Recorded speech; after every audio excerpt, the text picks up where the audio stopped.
안녕하세요. PT뉴스 이주연 기자입니다. 세월호 참사 1년, 세월호 실종자 가족 유가족은 그 시간 동안 숱한 비난을 들어야 했습니다. 그 뒤에는 유언비어가 있습니다. 그래서 이번 PT뉴스는 세월호 어그로를 무찌를 수 있는 5가지 반박 논리 준비했습니다. 먼저 돈 얘기입니다. 정부는 단원고 학생 배보상금 8억 2천만 원을 들고 나왔습니다. 이 뉴스의 한 누리꾼은 저걸 왜 세금으로 줘야 해? 라는 댓글을 달았는데요. 여행 가다 사고가 났는데 왜 세금을 주냐는 얘기입니다. 가장 많은 추천을 받은 댓글이지만 사실이 아닙니다. 8억 2천만 원에는 단원고가 단체로 가입한 여행자 보험금 1억 원이 포함돼 있고 국민성금 3억 원도 포함돼 있습니다. 모두 정부와 전혀 무관한 돈입니다. 그런데도 정부는 다 합쳐서 발표를 했고 모두 내 세금인 양 헛갈리게 된 거죠. 그럼 나머지 4억 2천만 원은 모두 정부 지갑에서 나오는 걸까요? 일단 나라 돈으로 지급을 한 후 청해진 해운과 유병언 일가 등에 받아낼 예정입니다. 혹자는 유병언 일가가 돈을 다 빼돌려놨다. 결국 세금으로 지급하게 될 것이다. 라고 합니다. 이건 모두 추측입니다. 여기에 사실을 더하겠습니다. 청해진 해운은 여객 배상 책임보험에 가입한 상태입니다. 보험금은 세월호 여객 1인당 최대 3억 5천만 원입니다. 청해진 해운에 보험금을 지급할 한국성급에 따르면 총 보험금 추정 금액은 1,263억 원 정도입니다. 또 검찰은 유병언 일가가 재산을 처분 못하도록 묶어놨습니다. 이런데도 몽땅 세금이라뇨. 유가족들은 졸지에 세금 도둑으로 몰리고 있습니다. 또 따라 나오는 돈 얘기, 왜 군인보다 학생들에게 더 많은 돈을 주냐입니다. 즉 천안함 때보다 더 보상하는 게 말이 되냐인데요. 이거야말로 거짓입니다.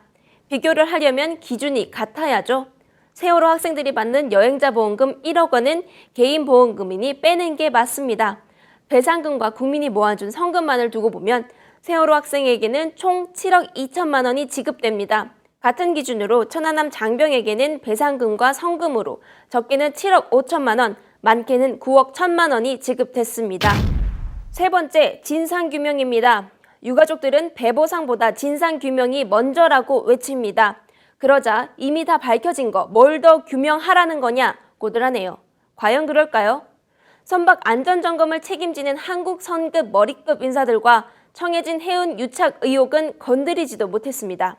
정부가 구조에 실패한 책임 하나도 묻지 못했습니다. 세월호 참사 직후 청와대 보고라인에서 나타난 문제점 조사된 적 없습니다. 왜 선원들은 탈출 후에도 배 안에 학생들이 있음을 제대로 알리지 않았을까요? 또 현장에 도착한 해경은 왜 1시간 동안 선내 진입을 하지 않았을까요? 모두 미궁 속에 빠져 있습니다.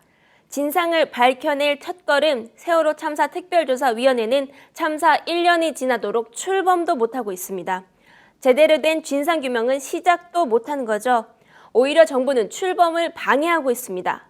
정부는 특조위가 마련한 안을 무시한 채 특조위 소위원의 핵심 권한을 해양수산부 파견 고위 공무원에게 넘겨버리는 안을 내놨습니다. 해수부, 세월호 참사의 책임을 지고 있는 부서죠. 이런 걸 두고 고양이에게 생선 가게를 맡긴다고 하죠. 정부 시행령을 보면 특조위에 파견될 공무원들 가운데 해수부, 국민안전처 공무원이 상당수 포함되어 있습니다. 역시 조사를 받아야 할 대상이 진상조사를 하겠다는 겁니다. 정원은 125명에서 90명으로 확 줄였고요. 진상규명 범위도 정보조사 결과로 한정시켰습니다. 정부가 짜고 치는 고스톱으로 조사 결과를 내놔도 그 안에서만 특조위가 진상규명을 할 수 있게 한 겁니다.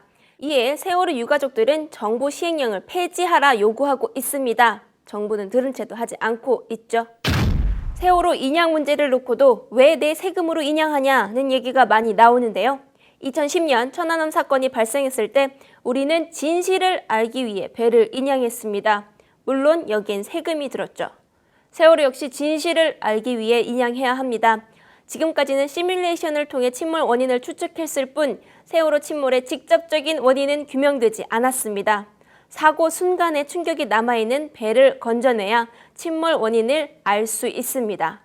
침몰 원인을 알아야 정부의 책임이 어디까지인지를 정확히 알 수 있고 또 그래야만 이런 비극적인 사고가 다시는 일어나지 않도록 사후 조치를 취할 수 있습니다. 그리고 마지막, 왜 만날 청와대로 가냐? 대통령이 뭔 죄냐? 이젠 지겹다입니다.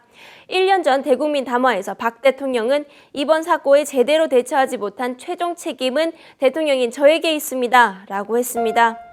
이 말이 진심이었다면 세월호 유가족들이 진상규명을 위해, 세월호 특별법 제정을 위해, 이제는 세월호 특별법 시행령 폐기를 위해 청와대, 국회, 광화문에서 노숙하고 국기를 끊고 삭발하고 삼보일배를 하며 땅에 엎드릴 일은 없었겠죠. 유가족들의 이런 절규가 없었더라면 모두 까맣게 잊혀져 세월호 특별법 제정도, 세월호 인양도 하세월이었을 겁니다. 그런데 대통령마저 그만 잊으라는 듯 합니다. 세월호 일주기 남미로 해외 순방길에 오르기 직전 팽목항을 찾은 박 대통령은 이제는 가신 분들의 뜻이 헛되지 않도록 그분들이 원하는 가족의 모습으로 돌아가라고 말합니다. 진정 그걸 바란다면 세월호 특조위 발목 잡기부터 그만해야 할 텐데요. PT뉴스 마무리 방송인 유병재 씨의 말로 대신합니다. 자식이 죽었는데 어떻게 지겨운 일이 있을 수 있겠냐. 우리는 세월호 유가족분들을 위로하고 다독여줄 책무가 있다. 여기서 마치겠습니다. 감사합니다.